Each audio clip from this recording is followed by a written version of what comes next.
Welcome back. This explainer is brought to you by Forge College. In our last session, we got our hands dirty with Rust's memory management. So today, we're going to rip the lid off the very heart of what makes Rust so safe and so powerful, its rules on ownership and move semantics.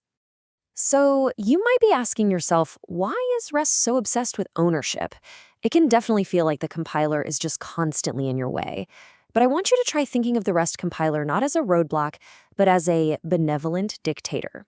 Yeah, its rules are strict, but they aren't there to annoy you. They're there to protect you from a whole nasty class of memory bugs right from the get-go. And to really get why this is a huge deal, just look at this tale of two memory models. On the left, you've got manual memory management. It's the Wild West. Sure, it's flexible, but look at those tangled arrows. That's a recipe for chaos, leading to crashes and security holes. But on the right, that's Rust, a single, clear owner for every single piece of data. It's clean, it's predictable, and it is incredibly safe. So here's our game plan. We'll start with Rust's core rules, then we'll dive deep into that one-owner principle. After that, we'll see how to manage ownership with moves, clones, and borrows before we wrap it all up with your complete ownership toolkit. Okay, first up, Rust's rules for reality. I want you to think of these as the three unbreakable laws that everything else in the language is built on.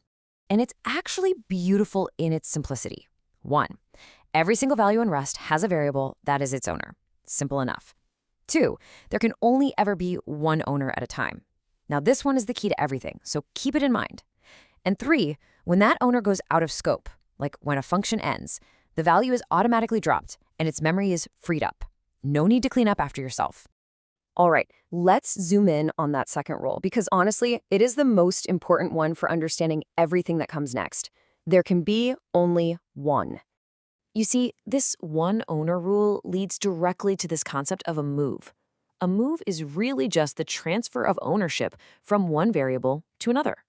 And here's the kicker. After a value has been moved, the original variable is no longer valid. It's basically handed over the keys and isn't allowed to touch that data anymore. Now let's actually see this transfer of power in action. We're going to go ahead and intentionally try to break that one owner rule just to see what our benevolent dictator has to say about it. We'll start simple. We've got a variable S1 and it owns a string value hello, which is stored on the heap.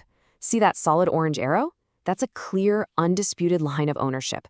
Everything is perfectly fine here. No problems. So what happens when we write let S2 equals S1? Now, you might think we're just making a copy. But nope, in Rust, for types like string, this moves the ownership. The orange arrow now points from S2 to the data. And look at S1, it's grayed out, totally invalidated. This is how Rust cleverly prevents double free errors, where two variables might accidentally try to clean up the same piece of memory. And this is just brilliant. If you try to use S1 after this happens, you'll get this error, value borrowed here after move.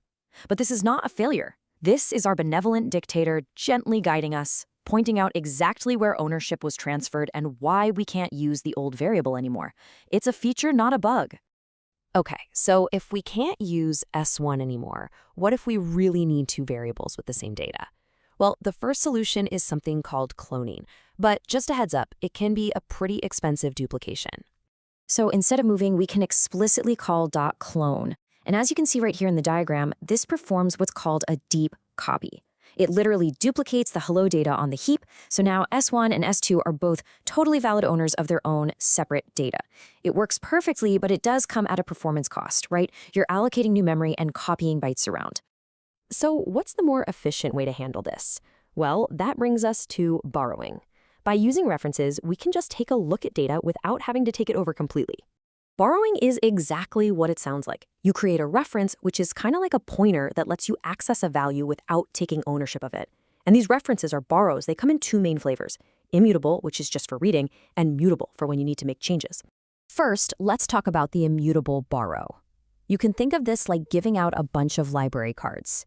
As this diagram shows, you can have as many immutable references, as many readers, to the same piece of data as you want. It's totally fine. Everyone can look at the string, and it's perfectly safe because no one is allowed to change it. But what if you do need to change the data? Well, that's immutable borrow. And this is where the benevolent dictator lays down a strict but absolutely crucial rule. You can have many readers or one single writer.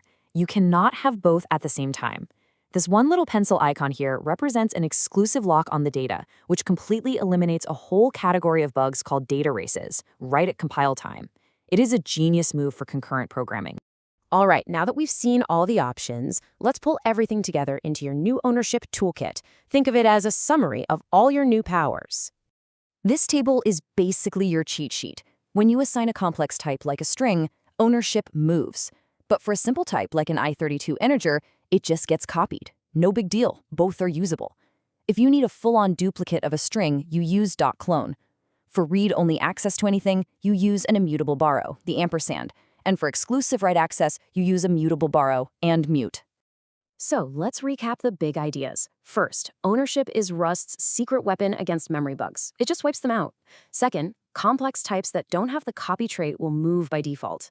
Third, .clone is your go-to tool for when you absolutely must have a separate copy. Fourth, borrows give you temporary safe access without the overhead of copying.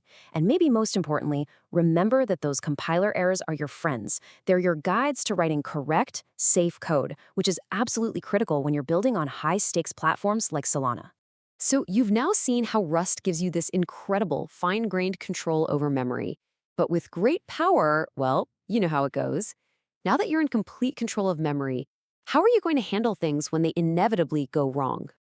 And that question sets us up perfectly for our next explainer, which is all about error handling.